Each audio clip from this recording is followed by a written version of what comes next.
भगवते वासुदेवाय। श्रीमद्भागवत महापुराण प्रथम स्कंद प्रथमोध्याय। श्री सूत जी से शौनकाद ऋषियों का प्रश्न।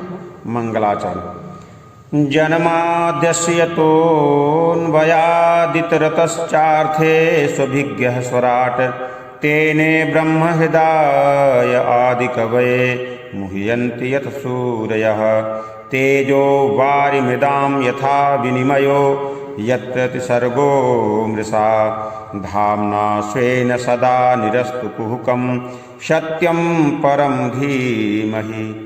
धर्मः प्रोक्षितकैतवोऽत्र परमो निर्मत्सराणां शतां वेद्यं वास्तवमत्र वस्तु शिवदं तापत्रयोन्मूलनम्। श्रीमद्भागवते महामुनिकृते किं वा परेरीश्वरः सद्यो हृदवरुध्यतेऽत्र कुतिभिः सुशुभिस्तक्षणात्। निगमकल्पतरोर्गलितं फलं सुखमुखादमृतद्रवः संयुतं पिबत भागवतं रसमालयं मुहुरहो रसिका भुवि भावुकाः। जिससे इस जगत की सृष्टि, स्थिति और प्रलय होते हैं, क्योंकि वह सभी सद्रूप पदार्थों में अनुगत है और असत पदार्थों से पृथक है। जड़ नहीं, चेतन है, परतंत्र नहीं, स्वयं प्रकाश है, जो ब्रह्मा अथवा हिरण्यगर्भ नहीं, प्रत्युत उन्हें अपने संकल्प से ही जिसने उस वेद ज्ञान का दान किया है, जिसके संबंध में बड़े बड़े विद्वान भी मोहित हो जाते हैं। जैसे तेजोमय सूर्य रश्मियों में जल का, जल में स्थल का और स्थल में जल का भ्रम होता है, वैसे ही जिसमें यह त्रिगुणमयी जागृत, स्वप्न, सुषुप्त रूपा सृष्टि मिथ्या होने पर भी अधिष्ठान सता से सत्यवत प्रतीत हो रही है, उस अपनी स्वयं प्रकाश ज्योति से सर्वदा और सर्वथा माया और माया कार्य से पूर्णतः मुक्त रहने वाले परम सत्य रूप परमात्मा का हम ध्यान करते हैं। महामुनि व्यासदेव के द्वारा निर्मित इस श्रीमद्भागवत महापुराण में मोक्ष पर्यंत फल की कामना से रहित परम धर्म का निरूपण हुआ है। इसमें शुद्धांतःकरण सत्पुरुषों के जानने योग्य उस वास्तविक वस्तु परमात्मा का निरूपण हुआ है, जो तीनों तापों का जड़ से नाश करने वाली और परम कल्याण देने वाली है। अब और किसी साधन या शास्त्र से क्या प्रयोजन, जिस समय भी सुकृति पुरुष इसके श्रवण की इच्छा करते हैं, ईश्वर उसी अविलंब उनके हृदय में आकर बंदी बन जाता है। रस के मर्मज्ञ भक्तजन यह श्रीमद्भागवत वेद रूप कल्प वृक्ष का पका हुआ फल है। श्री सुखदेव रूप तोते के मुख का संबंध हो जाने से यह परमानंदमयी सुधा से परिपूर्ण हो गया है। इस फल में छिलका, गुठली आदि त्याज अंश तनिक भी नहीं है। यह मूर्तिमान रस है। जब तक शरीर में चेतना रहे तब तक इस दिव्य भगवत रस का निरंतर बार बार पान करते रहो। यह पृथ्वी पर ही दुर्लभ है। कथा प्रारंभ।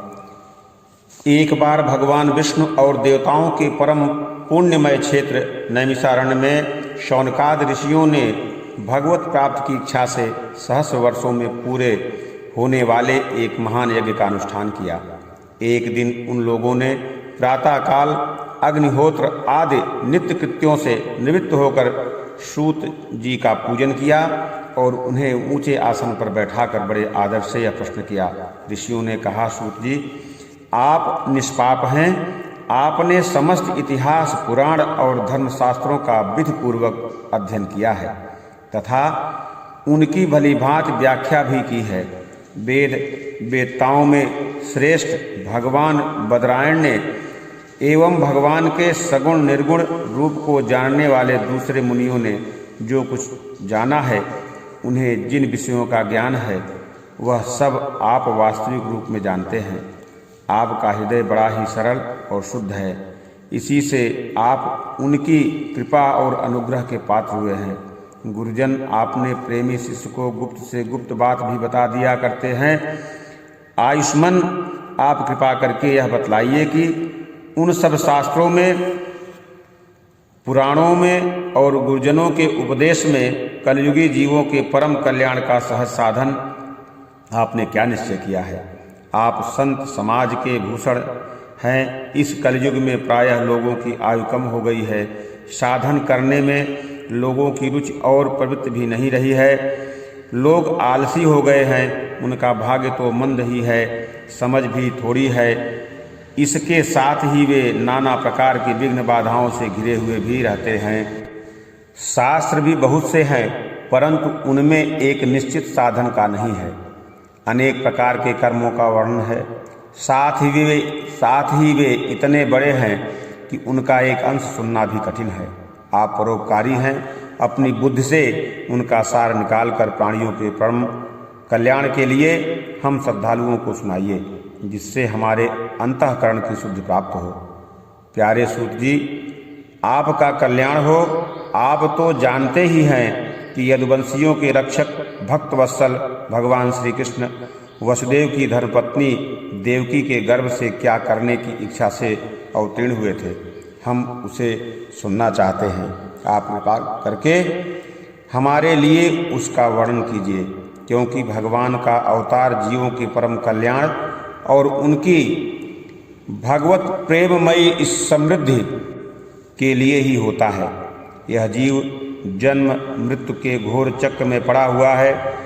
इस स्थिति में भी यदि वह कभी भगवान के मंगलमय नाम का उच्चारण कर ले तो उसी क्षण उससे मुक्त हो जाए, क्योंकि स्वयं भय भी भगवान से डरता रहता है। सूत जी, परम विरक्त और परम शांत मुनिजन भगवान के श्री चरणों की शरण में ही रहते हैं।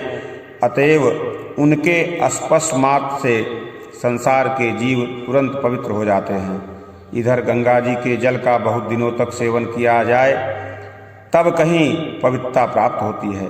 ऐसे पुण्यात्मा भक्त जिनकी लीलाओं का गान करते रहते हैं, उन भगवान का कलिमलहारी पवित्र यश भला आत्मशुद्धि की इच्छा वाला ऐसा कौन मनुष्य होगा जो श्रवण ना करे। वे लीला से ही अवतार धारण करते हैं। नारदादि महात्माओं ने उनके उदार कर्मों का गान किया है। हम श्रद्धालुओं के प्रति आप उनका वर्णन कीजिए। बुद्धिमान सूत जी, सर्वसमर्थ प्रभु अपनी योग माया से स्वच्छंद लीला करते हैं। आप उन श्री हरि की मंगलमयी अवतार कथाओं का वर्णन कीजिए। पुण्य कीर्ति भगवान की लीला सुनने से हमें कभी भी तृप्त नहीं हो सकती, क्योंकि रसज्ञ श्रोताओं को पद पद पर भगवान की लीलाओं में नए नए रस का अनुभव होता है। भगवान श्री कृष्ण अपने को छुपाए हुए थे।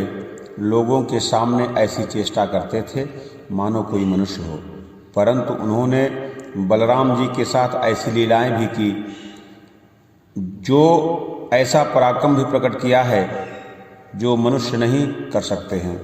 कलयुग को आया जानकर इस वैष्णव क्षेत्र में हम दीर्घकालीन सत्र का संकल्प करके बैठे हैं। श्री हरि की कथा सुनने के लिए हमें अवकाश प्राप्त है। यह कलयुग अंतःकरण की पवित्रता और शक्ति का नाश करने वाला है। इससे पार पाना कठिन है।